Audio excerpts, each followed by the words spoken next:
এক পর্যায়ে ও আমাকে বলল আমার কিছু বন্ধু বান্ধব আসবে। আমি বললাম আসুক, আসতে দাও, তোমার ফ্রেন্ড সার্কেল আসবে না তো কে আসবে? তোমারই তো ঘর, তোমার সব কিছু। আমি বলে কি, আমাকে যেভাবে রাখবে সেভাবেই থাকবো। হ্যালো বন্ধুরা, আমার নাম প্রিয়া। আমি মানে আমার জীবনের কিছু গল্প আপনাদের কাছে নিয়ে শেয়ার করতেছি।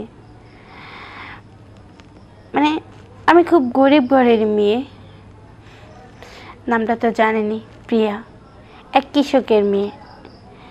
গ্রামে অবশ্য কেউ দেখতে পারত না, এক মা আর বৃদ্ধ বাবা ছাড়া আর কেউ দেখতে পারত না।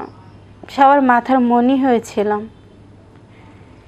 কিন্তু কোনো এক ঝড় এসে মা বাবা দুজনই মারা যায়। তাহলে আমার অবস্থাটা কি বুঝতে পারছেন? না পারি দুমুঠো খেতে, না পারি এলাকায় বের হতে। সবাই শুধু আমাকে দেখে, চেয়ে থাকে। ভালো কাপড় পরতে পারি না, ভালো খেতে পারি না, কোনো দিকে চলে শান্তি পাই না। আচ্ছা, আমিও তো মেয়ে, বাবা মা না থাকলে কি এতটাই খারাপ হয়? জানা ছিল না, আজকে শিখলাম। মানুষ চিনলাম, মানুষ জানলাম। কত মানুষ আছে পৃথিবীতে, সেগুলোই দেখলাম এবং সেগুলো জানার চেষ্টা করলাম। জানি না বলতে পারি কি না, তারপরে বলছি। এই বাংলাদেশে এমনও কিছু মেয়ে আছে আমার চেয়েও গরিব, সে খেতে পারে না দুবেলা কিসের, একবেলায় তো খেতে পায় না। এমনও মানুষ আছে, তারা কি পৃথিবীতে বাঁচতেছে না? আমিও বাঁচব। এলাকার মানুষের পাল্লায় পড়ে সবাই আমাকে খারাপ অফার করতো। খাইতে না পারলে তারা আমাকে রুটি কিনে দিত, টাকা দিত। এক পর্যায়ে তারা আমাকে শরীরের দিকে দেখলো। তখন আমি ভাবলাম, আমি কি করব, কোথায় যাব? কুল পাচ্ছিলাম না কোনো দিকে। একদিন মনে হলো ঢাকা যাই, ঢাকা যেয়ে বড় একটা চাকরি করব, ভালো বেতন পাবো, এই স্বপ্ন নিয়েই ঢাকা আসি। কিন্তু কি বলুন তো, কপাল যার খারাপ হয় তার শুরুই কি আর শেষ বেলায় কি? কপাল তো আমার শুরু থেকেই খারাপ, ভালো আর কবে দেখব? যাই হোক, বিস্কুট ফ্যাক্টরি চাকরি নিলাম, ভালোই কাজ করলাম, মাসে 5300 টাকা বেতন। অনেক কিছু আমার কাছে, অনেক, খাওয়া থাকা সব হয়ে যেত। ওখানে একটা ছেলেও ছিল, সুপারভাইজার। অনেক ভালো লাগতো, সব সময় কথা বলতো হেসে হেসে, কাজ করতো, দেখতো, এবং কি খিদে পেলে বিস্কিট দিত, টোস্ট দিত, জুস দিত, ওগুলো খেতাম। এক পর্যায়েও আমাকে অফার করলো, ভালোবাসি। আমিও পাগল হয়ে গেলাম ওর সততা দেখে। কিন্তু এটা তো সততা ছিল না, এটা লোভ, লালসা। ও শুধু আমার শরীরটাই দেখছে, ও তো আমাকে কখনো ভালোই বাসেনি। তাহলে আর কী করব? ওর মনে যেহেতু ভালোবাসা নেই, ছিল শুধু অহংকার, জিদ আর চোখে পোড়া নেশা। ও শুধু এটাই চেয়েছিল, একটা মেয়েকে ভোগ করার জন্য, আর কিছু না। এই পৃথিবীতে অনেক ছেলেই দেখি, কেউ মার ভক্ত, কেউ ওয়াইফের ভক্ত, কেউ বন্ধু বান্ধবের ভক্ত, কেউ গার্লফ্রেন্ড। সবাই সবার মতো চলে, কিন্তু আমি কার ভক্ত? আমি শুধু ওই আল্লাহকেই বলতাম, আল্লাহ, কষ্ট যদি দিবা শোয়ার মতো তৌফিক দিও। শুধু এতটুকুই বলেই চুপ থাকতাম। কিন্তু ওকে আমি অনেক ভালোবাসতাম, অনেক ভালোবাসতাম, আমার জীবনের চেয়েও বেশি ভালোবাসতাম।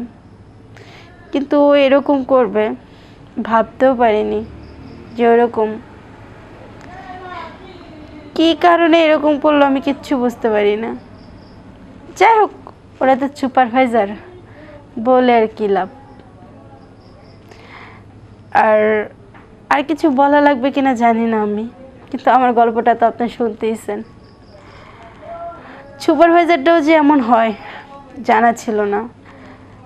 ভালোবাসা বাঁধলাম, এক পর্যায়ে 6 মাসের রিলেশন হওয়ার পরেও আমাকে বিয়ে করলো। বিয়ে মানে বিয়ের সব কিছুই হলো।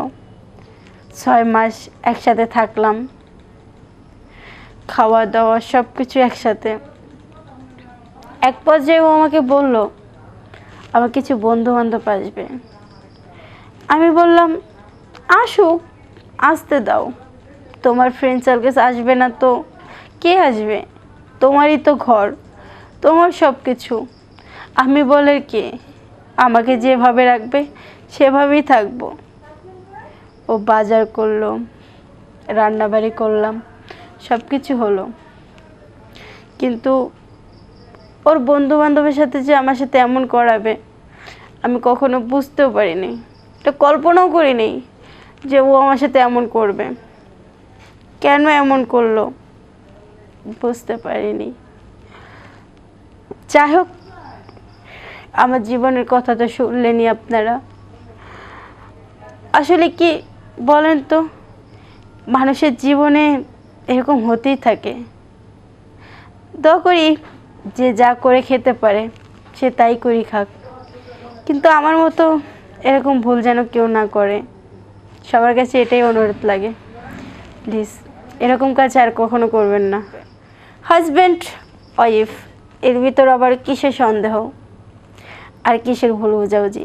ভুল বোঝাবুঝি হতেই পারে টুকটাক, কিন্তু এত বড় ভুল বোঝাবুঝি হবে সেটা তো কখনো ভাবিনি। আর আমি কখনো ভাবতেও পারিনি আমার হাজব্যান্ড সেও আমাকে ভোগ করবে, তার বন্ধু বান্ধবও। কি পৃথিবীর নীলা! আসলে কি বলেন তো, পৃথিবীর জায়গায় পৃথিবীর কিছু মানুষগুলো বদলিয়ে গেছে। যেমন আমার হাজব্যান্ড আসলে অনেক স্বপ্ন দেখায়, স্বপ্ন যেমন গড়তে অনেকটা টাইম লাগে, অনেকটা বছর লাগে, কিন্তু ভাঙতে একটা সেকেন্ডও লাগে না। কী কারণে বলেন তো? কারণ ওই যে মেয়েরা অল্পতেই গলে যাই আমরা। পুরুষের সততা, ওই সততা শুধু উপরের টুকুই দেখায়, ভিতরে যে কি আছে সে যার কাছে থাকে, যার সাথে পথ চলে, সেই বলতে পারে যে তার মনে কি আর সে কী চায়। যেমন আমি আমার হাজব্যান্ডের খবর জানি, আপনি আপনার খবর জানবেন, সেরকমই পৃথিবীটা। ও তো আমাকে অনেক স্বপ্ন দেখিয়েছিল, তোমাকে বাড়ি দেব, ঘর দেব, অনেক স্বপ্ন দেখিয়েছিল, বাচ্চা কাচ্চা হবে, অনেক বড় সংসার হবে। আমিও কি বোকা, হাসি মুখে বিয়ে করলাম। বিয়ে করে কি হলো? দুর্ঘটনা। কিন্তু বলুন তো, যতটুকুই সুখ পাইছি ওর কাছ থেকেই তো পাইছি। কখনো কি ভাবতে পারছি যে ওর দুঃখটারে, মানে আমি তো দুঃখ পাইছি ছোটো থেকেই, বাট ওর কাছে আইসি কয়দিন, যে কয়দিনই থাকি না কেন সুখটা তো পাইছি। সুখের পরে যে কষ্টটা নেমে আসবে সেটা তো আমি সহ্য করতে পারি না। কারণ ও আমার হাজব্যান্ড, ও যতই কষ্ট দিক না কেন, আমার অনেক স্বপ্ন ছিল যে হাজার কষ্ট দিক আমি ওর পায়ের কাছেই থাকবো। কিন্তু পায়ের কাছে আর থাকবো কই? ওর এক রুমের এক কোণায় তো জায়গা হয় নাই আমার কাছে। যদি জায়গা হতো তাহলে ওই এক কোণায় থেকে যেতাম।